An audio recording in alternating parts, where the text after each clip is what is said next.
Bonjour les amis. Le châssis Scorpio est réglé pour le confort. La voiture flotte simplement sur des surfaces inégales. Des jambes de force McPherson simples ou réelles ont été installées sur l'essieu avant de la voiture de première génération. La roue était alignée transversalement grâce à un simple levier relié à la barre anti-roulis. La nouvelle génération a des triangles plus familiers. Il est à noter que leur support arrière est une tige qui s'insère dans le bloc silencieux. La roue était désormais guidée avec plus de précision, sans parler d'une augmentation significative de la durée de vie de la suspension. Les leviers du Scorpion étaient extrêmement puissants. Pas de tôle emboutie comme les voitures modernes, juste un moulage honnête. Aujourd'hui, les armes de contrôle frontal sont fournies, entre autres, par les Chinois. Mais il vaut mieux éviter un tel produit, car ces leviers ne sont pas de la meilleure qualité. Les analogues de SR-Line ont fait leur preuve bien mieux. Le plus gros problème vient des amortisseurs avant, qui sont difficiles à trouver. Les disques de frein avant sont identiques à ceux utilisés sur la première Mondeo avec le V6 essence de 2,5 litres. Il semble que Ford essayait d'unifier des modèles conceptuellement similaires. Il y a moins d'innovation sur l'essieu arrière. Comme auparavant, des bras obliques triangulaires et une poutre courbe ont été installés.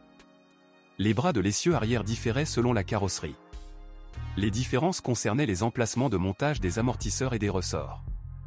Aujourd'hui, les ensembles de bras de commande arrière ne sont plus disponibles, seuls les blocs silencieux peuvent être achetés. Les amortisseurs ne peuvent être achetés que pour une berline. Le break utilisait des niveaux mâts, qui maintiennent la hauteur de l'arrière quelle que soit la charge.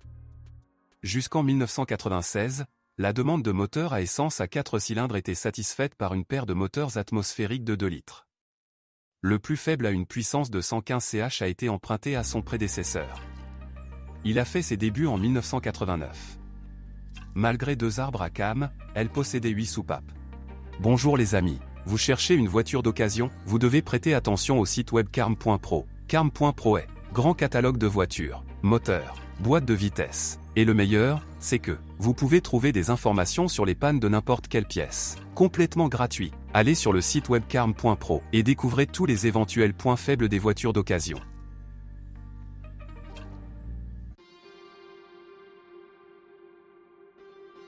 Sa version 16 soupapes développait 136 ch. Le Ford Scorpio 2, par rapport à son prédécesseur, a pris du poids. Si dans l'édition précédente le 2.0 à 8 soupapes avait une bonne dynamique, ici il a eu du mal. Malheureusement, la version à 16 soupapes n'a pas résolu le problème. On pourrait même dire que la situation empirait encore chez lui, puisqu'il manquait de traction à bas régime. Bien sûr, la pire chose qui puisse arriver est une combinaison avec une boîte automatique préhistorique à 4 vitesses. Le moteur le plus optimal du point de vue de la conduite et de la fiabilité est apparu en 1996. Il s'agissait d'un 4 cylindres de 2,3 litres à 16 soupapes. Il remplaçait le 2.0 à 16 soupapes et avait un bien meilleur potentiel. Alors que le moteur de 2 litres était carré, c'est-à-dire la course du piston était égale au diamètre et était de 86 mm, puis en 2,3 le piston avait un diamètre de 89,6 mm et une course de 91 mm.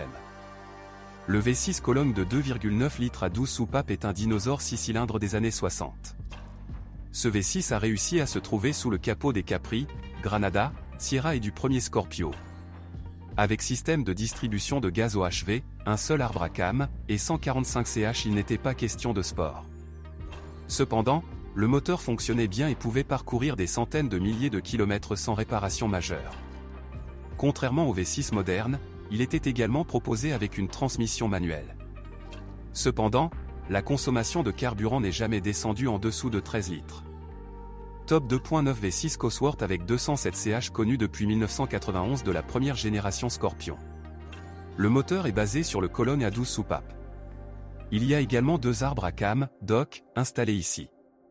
Pour entraîner la chaîne de distribution, une chaîne est utilisée, jusqu'au 31 octobre 1994, une chaîne à 2 rangées, dite duplex, et à partir du 1er novembre 1994, 2 chaînes à 1 rangée, simplex. Le calage des soupapes n'est pas réglable, le contrôle s'effectue uniquement dans le conduit d'admission par le système VIS, Variable Intel 6 Item. Un tel système est également disponible dans le 2.0 modifié à 16 soupapes. Le moteur supérieur offre une bonne dynamique, même si vous en attendez plus que ce que vous obtenez réellement. La Cosworth était destinée exclusivement aux niveaux de finition les plus chers, ce qui signifiait qu'elle était reliée à une boîte automatique et équipée d'un réseau multiplex. Les unités diesel ont été fournies par l'italien VM Motori. La tête du bloc n'a pas bien résisté à l'usure. Elle avait un design atypique, elle était divisée en 4 parties indépendantes. Souvent, certains éclatent. De plus, les revêtements mouillés s'affaisseraient avec le temps, entraînant une perte de liquide de refroidissement. Un autre point fort technique est l'arbre à cames, situé assez haut dans le bloc et équipé d'un système d'engrenage. N'achetez jamais une voiture avec ce moteur. Quant au problème, dans les meilleures années, il concernait principalement le catalyseur.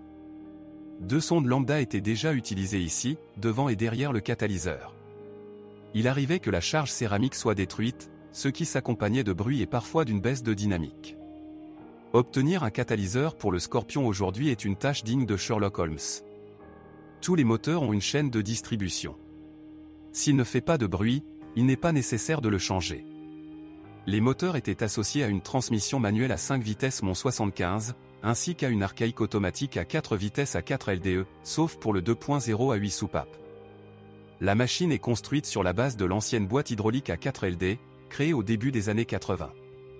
L'indice LE signifie la présence d'une commande électronique utilisant des solénoïdes, au nombre de 6 au total. Les principaux inconvénients de ce boîtier sont à la fois la mécanique et l'électronique. Ici, les bandes de frein s'usaient très souvent, la machine automatique glissait ou tremblait lors du changement de vitesse. Considérant que le calculateur de transmission est très avare d'informations et ne dispose pratiquement d'aucune possibilité de diagnostic, il faut toujours démonter la transmission automatique pour rechercher les causes des dysfonctionnements.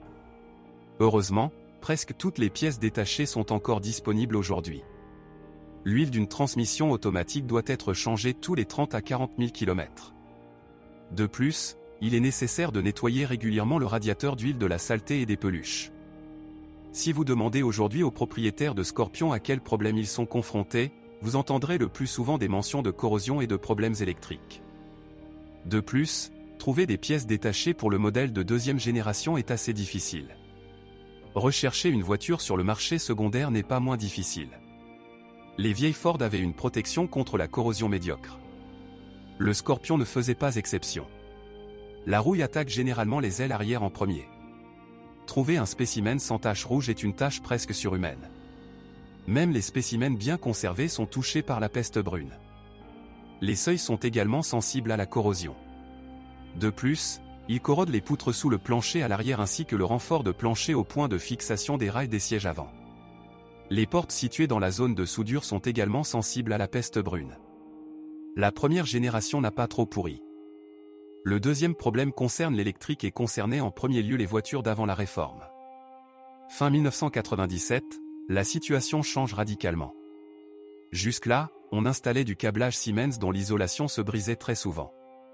Cela provoquait des courts-circuits et les équipements électriques prenaient littéralement leur propre vie.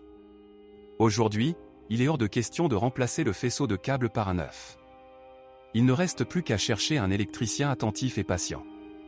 La deuxième cause de pannes électriques est la pénétration d'humidité dans le boîtier à fusible et à relais. Dans toutes les modifications, ils sont situés dans le compartiment moteur. Dans les versions supérieures, il y a une autre boîte à fusibles située dans la cabine. Il abrite les fusibles et relais de la climatisation automatique bizone, de la direction assistée servotronique, du pare-brise chauffant, de la transmission électrique et des sièges avant chauffants.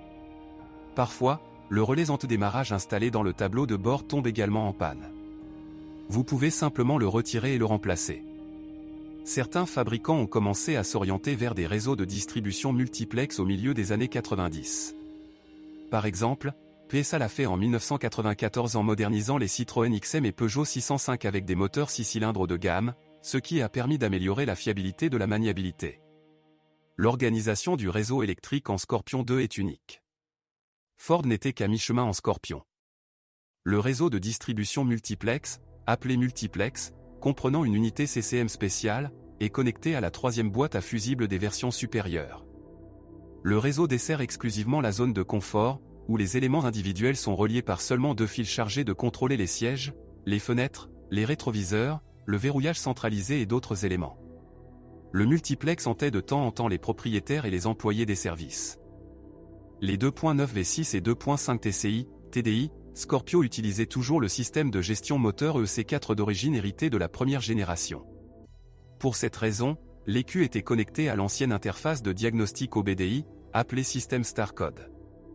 Les moteurs restants, ainsi que le moteur diesel 2,5 depuis 1995, ont reçu une unité de commande ECV plus moderne avec une interface OBD2 et un connecteur à 16 broches.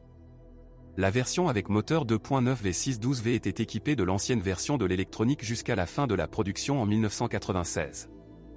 Si vous connaissez d'autres dysfonctionnements de modèle, assurez-vous d'en parler.